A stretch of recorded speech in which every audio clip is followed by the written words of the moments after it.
저희 땅은 지금 안 가보시고 뭐 전혀 그 감이 안 오실 텐데 이렇게 생겼습니다. 저희 직원들하고요, 그다음에 현지인들, 그다음에 보궐농대 전문가들이 같이 가서 조사한 장면이고요. 지금 여기 보이는 이 친구들 뭐 한국 사람이고요. 여기 이런 거 보면 직경이 한 40cm 정도 되거든요. 이런 건 한 35에서 40 정도 됩니다. 또 여기도 있고 저 뒤에도 있습니다. 여기 얼핏 보면 폭 10m에 저 안으로 한 10m, 15m 정도까지 보이는 이 안에 지금 최소한 한 그루는 직경 40cm 이상의 대경목이 있고요. 대부분 다 그 정도 수준의, 아까 설명이 있었습니다만 40년 전에 천연림 벌채 사업을 다 해서 다 한번 큰 나무들만 베가고, 그 당시에는 벨 나무가 아니었기 때문에 그냥 놔뒀는데 얘네들이 큰 거죠. 그 사이에 커서 이렇게 성목이 됐는데, 이런 것들은 저희가 바로 베서 원목 상태로 합한 회사에다가 넘기면 입방당, 그러니까 1세제곱미터당 100불 내지 150불 사이에, 큰 거는 150불 정도 받고요, 작은 거는 100불 정도 받습니다. 그래서 그렇게 판매를 할 수 있는 그런 땅이라는 걸 말씀드리고요.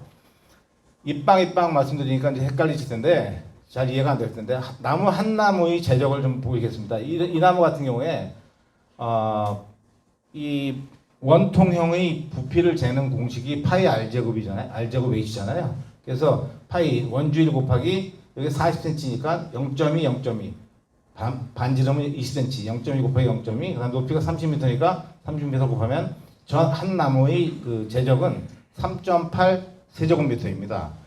근데 이게 한 나무가 3.8이고 100m, 100m, 3,000평 안에 몇 그루가 있을까? 한 10그루만 있다고 쳐보시자고요. 10그루만 있으면 100m, 100m, 3,000평 안에 한 38 세제곱미터의 나무가 서 있는 겁니다. 원목이, 판매할 수 있는 원목이 최소한 세제곱미터당 100불 이상 받는 원목이 38 있는 겁니다. 근데 우리가 올해 그 600만 평을 대상으로 사업을 하니까 3,000평에 10그루 있으면 600만 평에는 2만 그루가 있는 겁니다.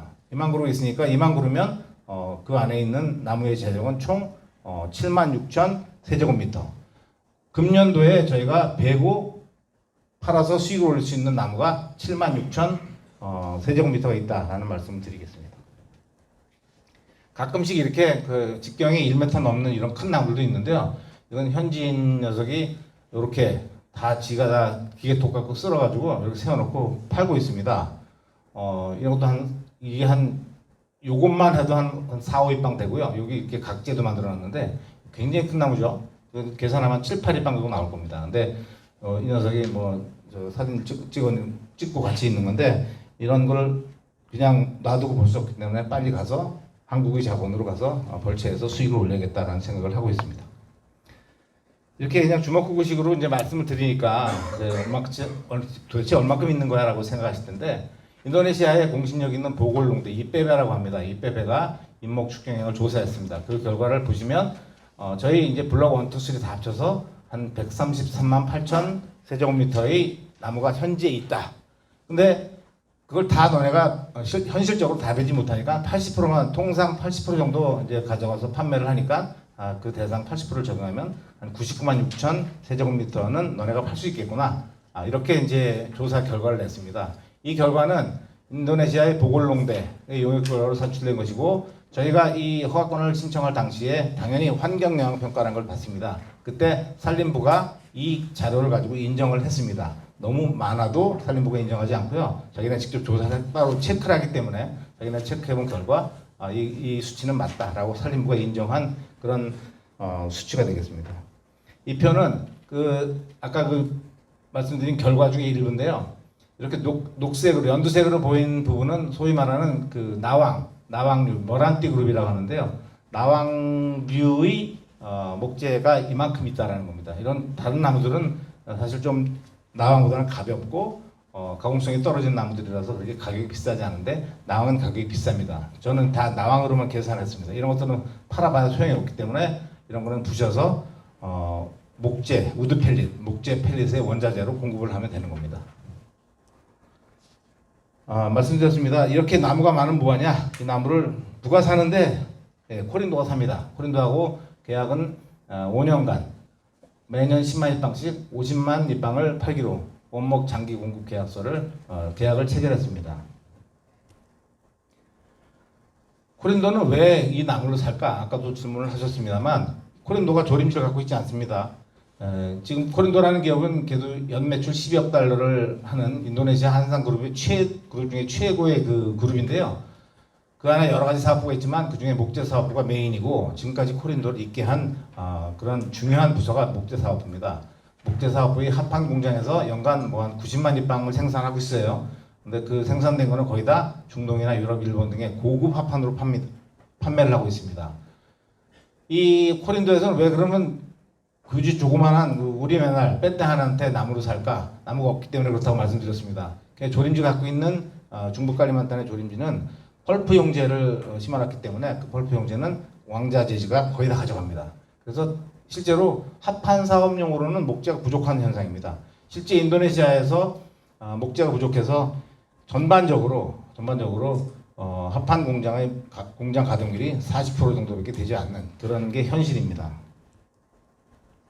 아까 말씀드렸습니다. 저희는 올해 여기서 2019년도에 650만 평을 대상으로 사업합니다. 이거는 블록 2의 제4 경영구라고 합니다. 나무를 잘 심어놔야 5년 뒤에 돌아와서 진짜 많은 나무를 획득할 수가 있습니다. 조림 사업은 제대로 된 조림 계획을 가지고 조림 기술로 하지 않으면 지금처럼 왜 이렇게 많이 자라는데? 라고 생각을 하실 수밖에 없는 거죠. 구글 영상 위에 띄워놓으면 저희가 여기를 할 건데요. 여기를 대상으로 할 건데 지금 파랗게 표시되어 있는 이 돌은 접근로입니다.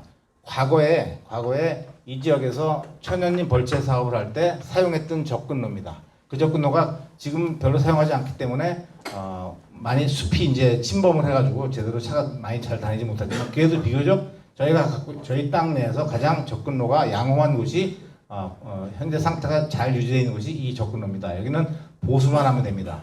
또 이 안에 있는 노랗게 되어 있는 붉은 선으로 표시되는 이 도로는 중앙임도입니다. 메인임도.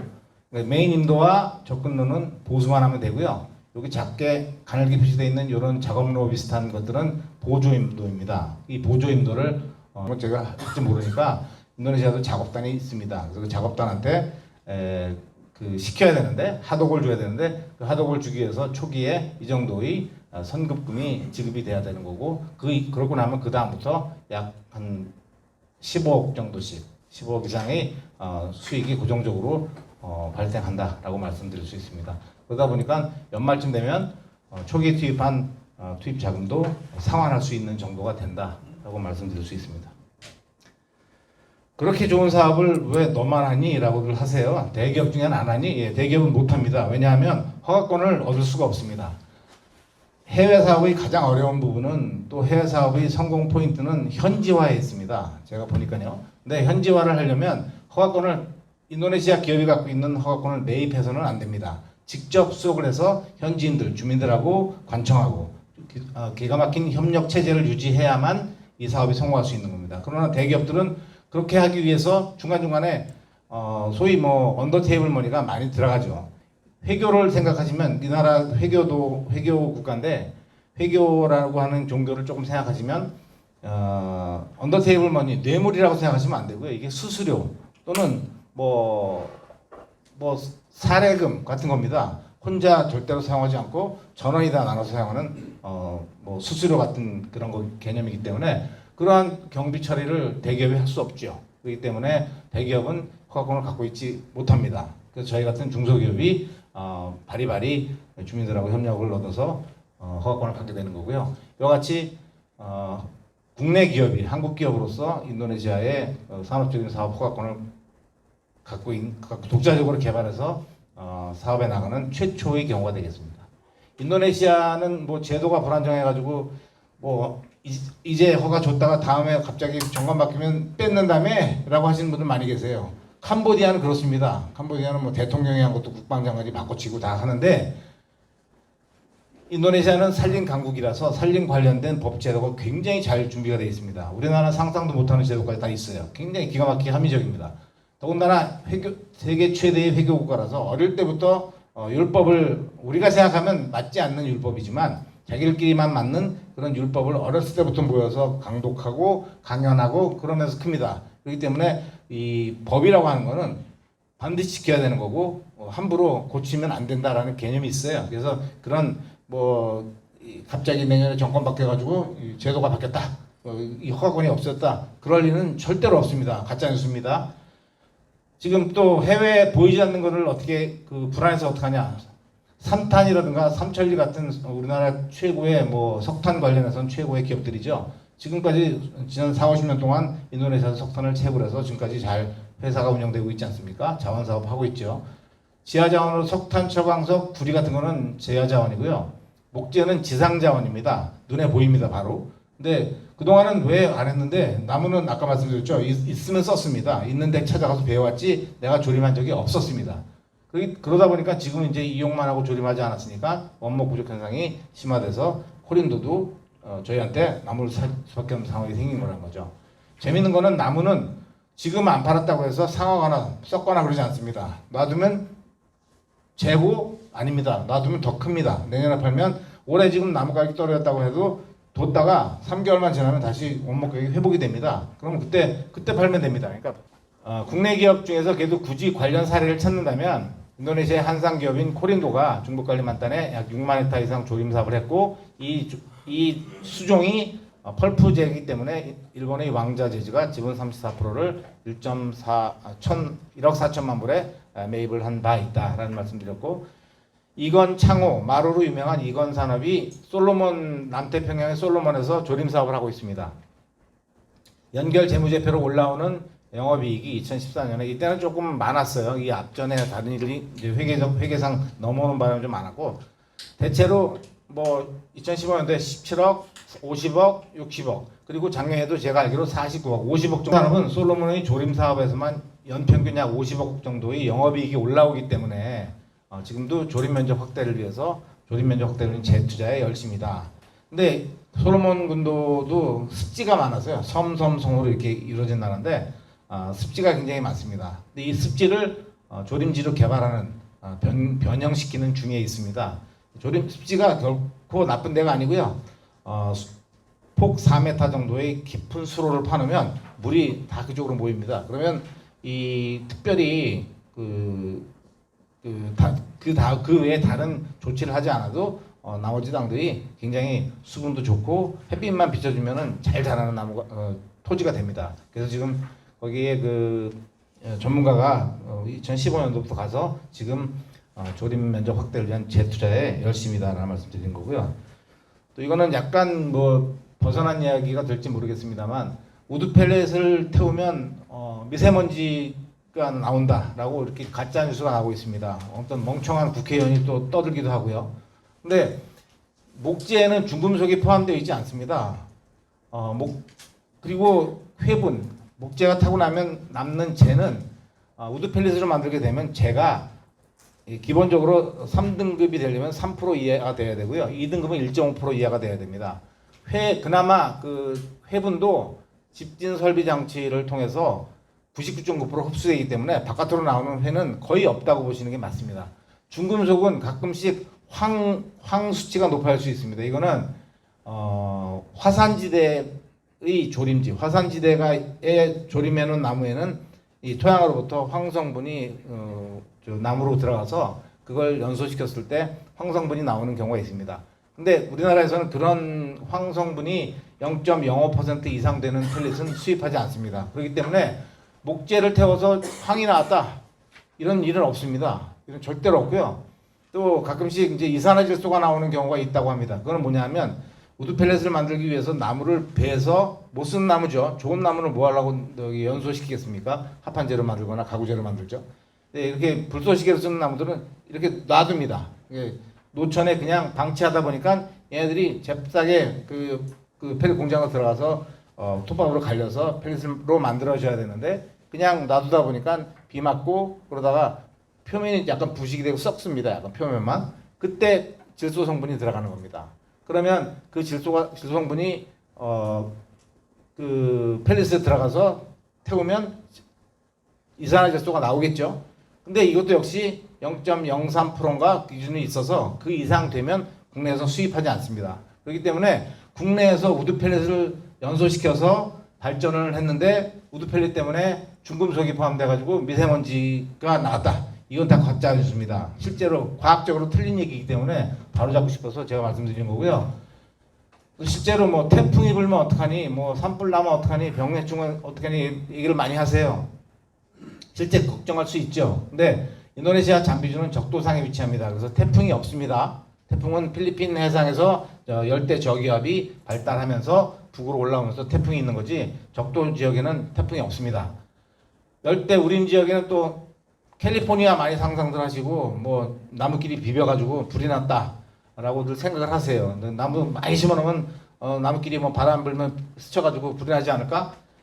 인도네시아는 열대 우림 지역입니다. 굉장히 습하죠. 그렇기 때문에 자연 발화가 없습니다. 지금까지 보고된 사례도 없고요. 가끔씩 산불 났다라고 하는 거는 주민들이 소위 말하는 화전을 하기 위해서 불을 놓은 겁니다.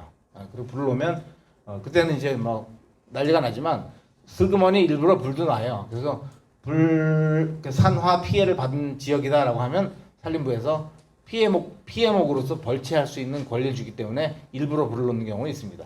그 외에는 없습니다. 병해충, 벌레가 먹으면 어떡하니? 예, 나무가 자라는데 어떻게 벌레가 없을 수 있습니까? 벌레하고 같이 사는 겁니다.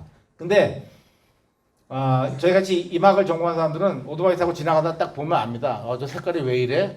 들어가 볼까? 라고 하면 바로 그 병해충의 모니터링이 가능한 거죠. 사전 예찰을 통해서 그 피해를 최소화시킬 수 있고, 최근에 며칠 전에 뉴스에 났는데 이태리 남부 쪽에 어디에 뭐 메뚜기가 창궐을 해가지고 2,000헥타, 뉴스에서 2,000헥타 나오는데 600만 평이죠. 600만 평의 농경지가 전부 다 그 폐허가 됐다라고들 얘기합니다. 그 농작물은 곤충이 먹습니다. 나무는 곤충이 잘 안 먹습니다. 나무에 기생하죠. 나무를 먹지 않습니다. 그렇기 때문에 지금까지 보고된 바가 없습니다. 조림지 인공적으로 상업적으로 관리되는 조림지에서 병해충 피해가 있었다라는 보고가 지금까지 한 건도 없습니다. 걱정 안 하셔도 되고요. 또 혹시나 그럴지도 모르기 때문에 저희가 이 사업을 위해서는 병해충 예방에 헥타당, 그러니까 3,000평당 26달러, 산불 예방을 위해서 보호 활동을 하기 때문에 3,000평당 22달러, 또 환경 보존을 위해서도 22달러를 총 70불 정도를 저희가 사업비에 포함시켜서 계산하고 있습니다. 마지막인데요. 수마트라 섬은 인도네시아 지진 때문에 많이 고생하고 있는데요. 맞습니다. 지진이 많죠. 근데 이 일본으로부터 필리핀, 그다음에 슬라웨시를 지나서 오는 환태평양 지진대 불레고리가 이렇게 지나갑니다. 저희 조림지는 아까 말씀드린 것처럼 여기 바리산 산맥이라고 있어요. 바리산 산맥의 동쪽에 위치하기 때문에 여기 대륙판이고 밑에 해양판이 밑으로 기어 들어가죠. 일본이 그런 상황이죠. 해양판이 대륙판이 밑으로 기어 들어가면서 그 사이에서 마그마가 분출되면서 화산이 터지는 겁니다. 이런 데는 화산이 있는데 이 안쪽에는 화산 기록이 없습니다. 그렇기 때문에 전혀 걱정하지 않으셔도 된다 말씀드리고요. 저희 사업은 제가 오랫동안 준비했습니다. 2011년도에 산림청으로부터 해외조림 환경조사를 받았고요. 2014년도에는 국토교통부가 하는 글로벌 인프라 펀드에서 목재 펠렛 사업 타당성 검토를 받은 적이 있습니다. 2015년도에는 한일시멘트가 이 사업이 과연 법무적으로 타당한지, 인도네시아에 가서 혹시 사기라도 당하는 건 아닌지라는 거에 대해서 법무법인 지평을 통해서 법무 타당성 평가를 다 했습니다. 근데 2015년 12월 23일 날 기사 검색하시면 나오는데 시멘트 업계 가격 담합 과징금을 먹었어요. 그때 한일시멘트가 460억인가 먹었습니다.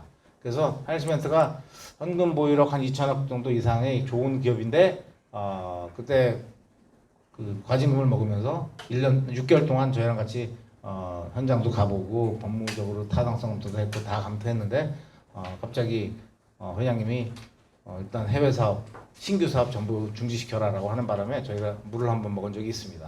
그러나 그 이후에 또 중부발전하고 해서 저희 사업지에서 펠렛 공장을 직접 지어서 연료를 제조해서 한국으로 가주면 어떨까라는 타당성 검토도 끝냈는데 중부발전이 아직까지 공사를 엄두도 못 내고 허가 문제로 인해서요. 기타 이게 환경 문제입니다. 뭐 우드 펠렛을 태우면 그 근처에 뭐 연기가 나고 뭐 먼지가 나고 그래서 주민들이 막 반대를 해가지고 그 군산 시장이 허가를 보류하고 있어가지고 지금까지 못 하고 있는 상태죠. 그래서 뭐 언제 될지 모르는 상황으로 있습니다. 저희가 이렇게 빽빽한 곳인데 105나무를 심으면 어떤 나무들을 심으면 잘 자랄까? 생원이라고 하는 나무인데 요거는 1년 6개월 된 거고요. 저희가 한번 시범적으로 조림해봤어요. 6개월 딱 되니까 높이가 3m, 지름이 8cm로 크더라. 요게 그 현장 모습이고요. 저희가 답사에 갔을 때 사진이고 1년 6개월 되면 이 정도 큽니다. 이게 5년 지나고 나면 직경이 3cm, 높이가 20m. 이는 최고 빨리 자라는 속성수 생원이라고 하는 나무입니다. 이 생원이 빨리 자라면 싱겁지 않습니까? 사람이 크면 싱겁다고 얘기하듯이 나무도 빨리 자라면 속이 좀 무른 편입니다. 물르더라고 해서 뭐 무슨 공기가 뻥뻥 뚫린 건 아니고요. 비교적 무른 편인데 요즘은 이렇게 무른 나무도 합판제로서 나무가 워낙 없다 보니까 합판제로 충분히 쓰고 산림부 장관이 저희한테 와서 야 5헥타만 줘. 5헥타면 1헥타 3,000평이니까 15,000평만 줘. 라고 얘기할 정도로 이 생원이라고 하는 나무가 굉장히 인기 있는 핫 아이템이 되겠습니다. 네, 이상 말씀을 마치겠습니다. 고맙습니다.